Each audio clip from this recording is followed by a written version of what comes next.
दोस्तों, दुनिया में अगर कोई चीज ऐसी है जो कि लगातार आगे बढ़ती रहती है तो वो है समय, टाइम। और इसीलिए कहते हैं कि समय किसी के लिए नहीं रुकता। आप खुद रुक सकते हैं, अपनी घड़ियों को बंद कर सकते हैं, पर चाहकर भी समय को नहीं रोक सकते। और शायद इसीलिए टाइम को सबसे ज्यादा कीमती कहा जाता है। कि टाइम जिसे हम अपनी डेली लाइफ में रोज एक्सपीरियंस करते हैं, देखा जाए तो बड़ी रहस्यमयी चीज है। इस यूनिवर्स में मौजूद सभी चीजों में यह सबसे अलग है। मैटर, एनर्जी, स्पेस की तरह इसका कोई फिजिकल वजूद नहीं दिखता, पर फिर भी ये किसी भी चीज से ज्यादा सच है। अगर इस यूनिवर्स में कुछ भी ना हो, सिर्फ आप ही हो, तब भी आप कोई चीज जिसकी मौजूदगी से इनकार नहीं कर सकते, तो वो है टाइम। टाइम का वजूद हमारे लिए इतना नॉर्मल है कि हम इसके बारे में कभी सोचते ही नहीं। आखिर ये है क्या? दोस्तों, आज इस वीडियो में हम टाइम को साइंस के नजरिए से समझने की कोशिश करेंगे कि आखिर ये समय क्या है। What is time? तो कहीं जाइएगा मत, बने रहिए मेरे साथ इस वीडियो के अंत तक।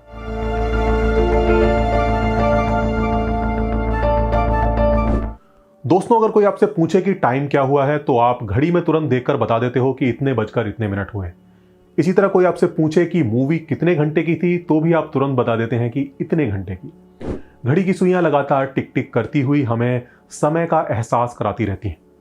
आमतौर पर हम इन चलती घड़ी की सुइयों को ही समय मान लेते हैं, पर ये घड़ियां हमेशा नहीं थी। पर टाइम तब भी था।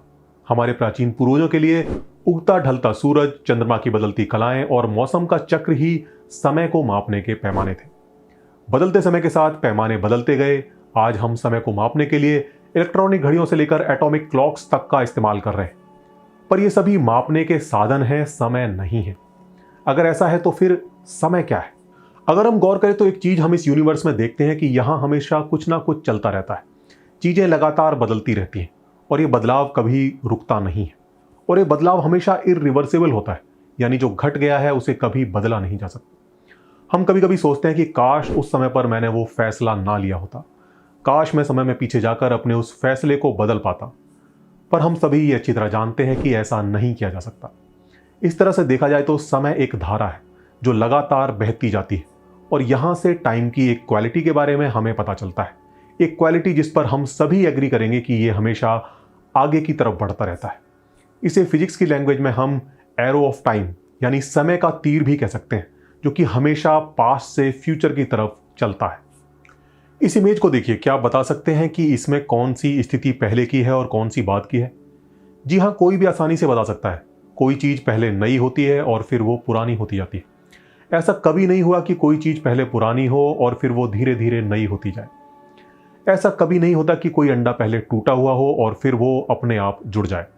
ऐसा कभी नहीं होता कि आपकी चाय से दूध, चाय पत्ती और चीनी अलग होकर अपनी पहले वाली स्थिति में पहुंच जाए। ऐसा इसलिए कभी नहीं होता क्योंकि ये यूनिवर्स की एक फंडामेंटल प्रॉपर्टी है कि यहां डिसऑर्डर हमेशा बढ़ता जाता है। यूनिवर्स हमेशा ऑर्डर से डिसऑर्डर की तरफ जाता है।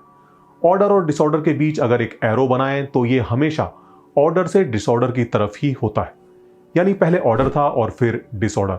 साइंस की लैंग्वेज में इस डिसऑर्डर को एंट्रोपी के नाम से जानते हैं, जो कि लगातार बढ़ती जाती है। यूनिवर्स की यही प्रॉपर्टी टाइम और उसकी डायरेक्शन को डिफाइन करती है। एक तरह से हम कह सकते हैं कि शायद यूनिवर्स में लगातार बढ़ती एंट्रोपी ही हमारे अंदर उस एहसास को जन्म देती है जिसे कि हम टाइम कहते हैं। यहां से एक सवाल जन्म लेता है कि क्या टाइम मात्र एक एहसास, एक परसेप्शन है जो कि सिर्फ हमारे दिमागों के भीतर है, या उसका कोई वास्तविक वजूद भी है? इज इट रियल और जस्ट एन इल्यूजन? अपनी डेली लाइफ में हम उन चीजों को रियल मानते हैं जिन्हें हम अपने सेंस ऑर्गन से किसी तरह ऑब्जर्व कर सके, पर साइंस में किसी चीज को रियल कहने का पैमाना थोड़ा अलग है। यहां हम उस चीज को रियल कहते हैं जो कि किसी साइंटिफिक थियरी का पार्ट हो और जिसके जरिए हम नेचर के किसी इवेंट को करेक्टली डिस्क्राइब कर सकें। For an example, subatomic particles जैसे कि क्वार्क्स को आंखों से नहीं देखा जा सकता, पर वो पार्टिकल फिजिक्स में होने वाली ऑब्जर्वेशंस को करेक्टली डिस्क्राइब करते हैं, इसीलिए वो रियल है। इसी तरह टाइम भी एक जरूरी इंग्रेडिएंट है जो कि आइंस्टीन की जनरल थ्योरी ऑफ रिलेटिविटी को करेक्टली डिस्क्राइब करता है। पर हम जानते हैं कि आइंस्टीन की थ्योरी यूनिवर्स के कुछ इवेंट्स को ठीक से डिस्क्राइब नहीं कर पाती। जैसे कि ब्लैक होल की सिंगुलैरिटी में क्या होता है। यही नहीं, ये क्वांटम थ्योरी के साथ भी कॉम्पैटिबल नहीं है। क्वांटम थ्योरी में तो समय के तीर की दिशा ही तय नहीं है। सैद्धांतिक तौर पर इसको फॉरवर्ड या बैकवर्ड चलता हुआ माना जा सकता है, and it doesn't make any difference. और शायद यही सबसे बड़ी अड़चन है जनरल रिलेटिविटी और क्वांटम थियरी के मिलन में, क्योंकि जनरल रिलेटिविटी में टाइम एक डायमेंशन है, जबकि क्वांटम थियरी में क्लासिक एरो ऑफ टाइम जैसी कोई चीज ही नहीं है। और फिर ब्लॉक यूनिवर्स का आइडिया, जो कि 4 डायमेंशनल यूनिवर्स पर बेस्ड है, जिसमें 3 डायमेंशन स्पेस और 1 डायमेंशन टाइम की है, और जो ये कहता है कि पास्ट, प्रेजेंट एंड फ्यूचर एक साथ एग्जिस्ट करते हैं। टाइम सिर्फ एक सब्जेक्टिव परसेप्शन है जो कि सिर्फ हमें महसूस होता है। तो क्या इन सब के आधार पर हम ये कह सकते हैं कि टाइम सिर्फ एक इल्यूजन है? Well, no. कुछ साइंटिस्ट का कहना है कि टाइम इस यूनिवर्स की एक इमर्जेंट प्रॉपर्टी हो सकती है। इसे कुछ इस तरह समझिए जैसे किसी समुद्र में मौजूद पानी के एटम्स की प्रॉपर्टीज के बारे में हम एटॉमिक थ्योरी से समझ सकते हैं। पानी के एटम्स किन किन एलिमेंट से मिलकर बने हैं, उनके बीच किस तरह का बॉन्ड है, और उनकी केमिकल प्रॉपर्टीज वगैरह को एटॉमिक थ्योरी अच्छे से डिस्क्राइब कर सकती है। पर एटॉमिक थ्योरी हमें समुद्र में उठने वाली लहरों के बारे में नहीं बताती। लहरें पानी के एटम्स की एक इमर्जेंट प्रॉपर्टी हैं, जो कि खरबों खरब एटम्स के मिलने से पैदा होती हैं। ठीक इसी तरह टाइम भी इस यूनिवर्स की एक इमर्जेंट प्रॉपर्टी हो सकता है, जो कि यूनिवर्स में चल रही गतिविधियों की वजह से पैदा होता है। और जिस तरह समुद्र की लहरें रियल हैं, उसी तरह टाइम भी रियल है। इतना रियल कि टाइम को कंसीडरेशन में लिए बिना नेचर को डिस्क्राइब करने वाली हमारी तमाम साइंटिफिक थियरीज और उन पर बेस्ड मैथमेटिकल इक्वेशंस वर्क नहीं करेंगी। जैसे आइंस्टाइन की famous theory of general and special relativity, जिसमें टाइम को 3 डायमेंशनल स्पेस में 4th डायमेंशन की तरह इंक्लूड किया गया है। और ये थियरी उन कुछ सवालों का एक सटीक जवाब देती है जो कि पिछली कुछ खोजों की वजह से पैदा हुए थे। जैसे लाइट की स्पीड हर सिचुएशन में कांस्टेंट कैसे रहती है। एक ही लाइट सोर्स से आने वाली लाइट की स्पीड एक मूविंग और एक स्टेशनरी ऑब्जर्वर के लिए एक जैसी कैसे रहती है। ये चीज आपको अच्छे से समझ आ जाए, इसके लिए मैं आपको इसको थोड़ा और बेहतर तरीके से एक्सप्लेन कर देता हूं। इमेजिन कीजिए कि एक कार जो कि 100 किलोमीटर पर आवर की स्पीड से चल रही है, एक पुलिस कार जो कि हाईवे के साइड में रुकी हुई है, अपनी स्पीड गन से उसकी स्पीड को मेजर करती है। तो स्पीड गन 100 की स्पीड ही दिखाती है। पर अगर पुलिस कार भी उस कार की डायरेक्शन में ही कुछ speed, let's say 40 kilometre per hour की स्पीड से चल रही है, तो क्या अब भी उसकी स्पीड गन इतनी ही स्पीड दिखाएगी? Well, no. चूंकि पुलिस कार भी उसी डायरेक्शन में कुछ स्पीड से मूव कर रही है, तो ऐसे में उस कार की स्पीड में से पुलिस कार की स्पीड सब्सट्रैक्ट हो जाएगी। यानी अब इस सिचुएशन में स्पीड गन 60 की स्पीड शो करेगी, जो कि दोनों कार की रिलेटिव स्पीड है। और अगर पुलिस कार उस कार की अपोजिट डायरेक्शन में मूव कर रही हो, तो दोनों की स्पीड ऐड हो जाएगी और स्पीड होगी 140। ये सिंपल सा मैथ है जो कि मुझे लगता है कि आप सभी जानते होंगे। अब जरा यहां उस कार की जगह लाइट को रख दीजिए और इसी तरह दोनों सिचुएशन में लाइट की स्पीड को मेजर करने की कोशिश करें, तो क्या होगा?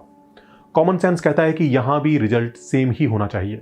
यानी अगर हम लाइट की डायरेक्शन में मूव कर रहे हैं तो स्पीड कम, और अगर लाइट की अपोजिट डायरेक्शन में मूव कर रहे हैं तो स्पीड ज्यादा आनी चाहिए। पर ऐसा होता नहीं है।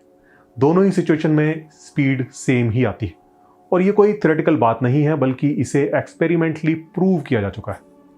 But how is this possible? Well, here comes the genius, the one and only Albert Einstein. इनका कहना था कि ऐसा इसलिए होता है क्योंकि लाइट की स्पीड को कंजर्व करने के लिए टाइम स्लो हो जाता है और साथ ही स्पेस भी कॉन्ट्रैक्ट कर जाता है। अब ये तो बड़ा कंफ्यूजन है। Okay, let me explain. Einstein का कहना था कि टाइम हर जगह एक जैसा नहीं बहता। मूविंग ऑब्जर्वर के लिए टाइम एक नॉन मूविंग ऑब्जर्वर की तुलना में धीमा चलता है, और इसीलिए स्पीड ऑफ लाइट की वैल्यू में कोई फर्क नहीं आता। इसे ऐसे समझिए, किसी चीज की स्पीड को नापने का फॉर्मूला क्या है? Distance divided by time. Light के केस में लगभग 3 लाख किलोमीटर इन 1 सेकेंड। अब 2 ऑब्जर्वर्स के बारे में सोचिए जो कि स्पीड ऑफ लाइट को मेजर करने की कोशिश कर रहे हैं, पर मोशन में होने की वजह से एक ऑब्जर्वर का टाइम दूसरे के कंपैरिजन में धीमा चल रहा है। यानी उसका 1 सेकंड दूसरे ऑब्जर्वर के 1 सेकंड से थोड़ा बड़ा है। सेकंड की ड्यूरेशन ज्यादा होने की वजह से लाइट बिना किसी प्रॉब्लम के 3 लाख किलोमीटर की डिस्टेंस को आराम से पूरा कर लेती है। किसी ऑब्जेक्ट की स्पीड जितनी ज्यादा होती है, उसका टाइम उसी अनुपात में धीमा होता जाता है, और इसीलिए लाइट की स्पीड हर सिचुएशन में कांस्टेंट ही आती है। यानी समय इस यूनिवर्स में अलग अलग जगहों पर अलग अलग स्पीड से फ्लो होता है, और आइंस्टाइन के अनुसार इस पर केवल मोशन का ही नहीं बल्कि ग्रेविटी का भी इफेक्ट पड़ता है। कहने का मतलब है किसी मैसिव बॉडी जैसे कि किसी मैसिव स्टार या ब्लैक होल के आसपास का समय कम मैसिव बॉडी जैसे कि अर्थ के कंपैरिजन में धीमा चलता है, और जिसकी वजह है कि मैसिव ऑब्जेक्ट स्पेस टाइम को कर्व कर देता है, और जिसकी वजह से टाइम वहां पर स्लो हो जाता है। आइंस्टाइन ने इस इफेक्ट को टाइम डायलेशन नाम दिया। आइंस्टाइन का दिया ये कॉन्सेप्ट इतना हैरतअंगेज था कि इस पर यकीन करना बेहद मुश्किल था। टाइम जैसे कि हम सोचते थे कि वो सभी के लिए एक जैसा ही बीतता है, वो अब वैसा नहीं रहा था। हाइपोथेटिकली धरती पर मौजूद एक इंसान और किसी स्पेसशिप में हाई स्पीड पर ट्रैवल कर रहे एक इंसान के समय में फर्क था। इस थियरी के मुताबिक धरती पर मौजूद इंसान स्पेसशिप में हाई स्पीड पर ट्रैवल कर रहे इंसान की तुलना में ज्यादा तेजी से बूढ़ा होता है, क्योंकि उसका टाइम कंपैरेटिवली फास्ट चलता है। यहां तक कि यह थियरी ये भी कहती है कि अगर कोई चीज लाइट की स्पीड से ट्रैवल करे तो समय उसके लिए रुक जाता है। यानी अगर ऐसे स्पेसशिप में कोई इंसान मौजूद हो तो धरती पर हजारों साल बीत जाएंगे, पर उसके लिए एक सेकंड भी नहीं बीतेगा। हालांकि ऐसा कर पाना प्रैक्टिकली पॉसिबल नहीं है, क्योंकि यूनिवर्स के नियम ही हमें ऐसा करने से रोकते हैं। लाइट की स्पीड पर अगर हम किसी स्पेसशिप को पहुंचाने की कोशिश करें तो उसका मास तेजी से बढ़ेगा और लाइट की स्पीड पर यह इन्फिनिट हो जाएगा, और इन्फिनिट मास को पुश करने के लिए इन्फिनिट एनर्जी की जरूरत पड़ेगी। और इसीलिए किसी भी मैसिव ऑब्जेक्ट के लिए लाइट की स्पीड को अचीव कर पाना पॉसिबल नहीं है। केवल मासलेस ऑब्जेक्ट्स जैसे कि फोटोन, ग्रेविटॉन ही लाइट की स्पीड पर चलते हैं। वेल, ये तो बात हुई थियरी की, पर क्या प्रैक्टिकली किसी एक्सपेरिमेंट में टाइम डायलेशन को ऑब्जर्व किया गया है? जी हाँ, किया गया है। 1971 में अमेरिका में एक एक्सपेरिमेंट किया गया था जिसे हम हेफल-कीटिंग एक्सपेरिमेंट के नाम से जानते हैं। इस एक्सपेरिमेंट में 3 एटॉमिक क्लॉक्स को सिंक किया गया और उसके बाद एक क्लॉक को लेकर एक प्लेन ईस्ट डायरेक्शन में और एक को लेकर दूसरा प्लेन वेस्ट डायरेक्शन में उड़ा। इन दोनों प्लेन्स ने दुनिया के 2-2 चक्कर लगाए और उसके बाद इन दोनों क्लॉक्स को धरती पर लैब में मौजूद एटॉमिक क्लॉक से मिलाया गया और पाया गया कि तीनों क्लॉक्स के टाइम में अंतर आ गया है, और यह अंतर उतना ही था जितना आइंस्टाइन की थ्योरी प्रिडिक्ट करती थी। और इसका मतलब था कि टाइम डायलेशन रियल है। इसी तरह एक अदर एक्सपेरिमेंट में जब 2 पहले से सिंक्रोनाइज एटॉमिक क्लॉक्स को अर्थ की सरफेस से अलग अलग ऊंचाई पर कुछ समय के लिए रखा गया तो धरती के गुरुत्वाकर्षण की वजह से जमीन के पास वाली घड़ी के समय में अंतर आ गया, वो धीमी पड़ गई। यही नहीं, आज जीपीएस सैटेलाइट्स में मौजूद एटॉमिक क्लॉक्स इस टाइम डायलेशन फैक्टर को अकाउंट में लेती हैं। अगर ऐसा ना किया जाए तो आपके मोबाइल या कार का जीपीएस आपकी एक्यूरेट लोकेशन नहीं बता पाएगा। बिना इस फैक्टर को अकाउंट में लिए जीपीएस सैटेलाइट की क्लॉक जमीन पर मौजूद क्लॉक्स की तुलना में हर दिन लगभग 30 से 40 माइक्रोसेकंड आगे चली जाएगी। ये शायद आपको मामूली लग रहा हो, पर आपको बता दूं कि कैलकुलेशंस बताती हैं कि धरती पर 5 से 10 मीटर की एक्यूरेसी से लोकेशन बताने के लिए क्लॉक्स के बीच 20 से 30 नैनोसेकंड की एक्यूरेसी होनी चाहिए। तो इस लिहाज से देखा जाए तो 30-40 माइक्रोसेकंड बहुत ज्यादा है, जो कि जीपीएस की एक्यूरेसी में हंड्रेड्स ऑफ मीटर का फर्क ला देगा। तो दोस्तों, that's all for this video. उम्मीद करता हूं वीडियो आपको पसंद आई होगी। अगर आई है तो इसे लाइक करना मत भूलिए। ऐसी ही और भी वीडियोस को देखना चाहते हैं तो जाते जाते सब्सक्राइब का बटन भी दबाते जाइए। आपसे जल्दी मुलाकात होगी अगली किसी वीडियो में। तब तक के लिए good bye and take care.